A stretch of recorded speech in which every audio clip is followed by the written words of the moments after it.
జగన్ ప్రభుత్వంలో చేపట్టిన భూ రీసర్వే అవకతవకలపై అసెంబ్లీలో వివరించిన పీలేరు ఎమ్మెల్యే నల్లారి కిషోర్ కుమార్ రెడ్డి.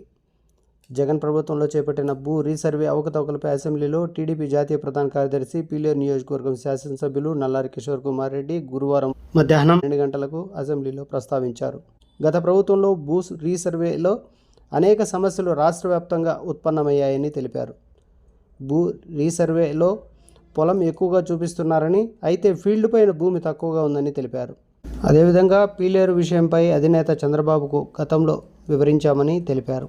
గత ప్రభుత్వంలో రాష్ట్ర వ్యాప్తంగా చేపట్టిన భూ రీసర్వేని తిరిగి చేపట్టాలని ఎమ్మెల్యే నల్లారి కిషోర్ కుమార్ రెడ్డి అసెంబ్లీలో తెలియజేశారు. జగనన్న రీసర్వే పేరుతో రాష్ట్రం అంతా కూడా రీసర్వే స్టార్ట్ చేశారు. అప్పుడు వాళ్ళ ప్రభుత్వంలో పీలేరు కాన్స్టిట్యున్సీలో దగ్గర 63 గ్రామాలు రీసర్వే చేయటం జరిగింది. రైతులు ఎంత ఇబ్బంది పడుతున్నారంటే లాస్ట్ టైం నేను ముఖ్యమంత్రి గారి నోటీసు కూడా టీడీఎల్పీ మీటింగ్ లో కూడా చెప్పడం జరిగింది అధ్యక్ష. అక్కడ 10-1 రాదు, రైతులకు బ్యాంక్ లోన్స్ ఇవ్వటం లేదు, రిజిస్ట్రేషన్స్ ఆగిపోయినాయి, మిస్టేక్స్, ల్యాండ్ ఒక ఎక్స్టెంట్ ఉంటే బుక్ లో ఎక్కువ ఉంది, బుక్ లో ఒక ఎక్స్టెంట్ ఉంటే ఫీల్డ్ పైన ల్యాండ్ తక్కువ ఉంది అధ్యక్ష.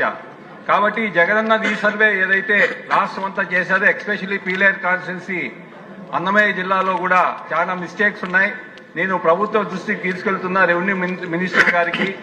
ఈ రీసర్వేది ముందు ఏ విధంగా స్టేటస్ కో ముందు ఏ విధంగా ఉండిందో ఆ విధంగా పెట్టకపోతే మటుకు చాలా సమస్యలు వస్తున్నాయి.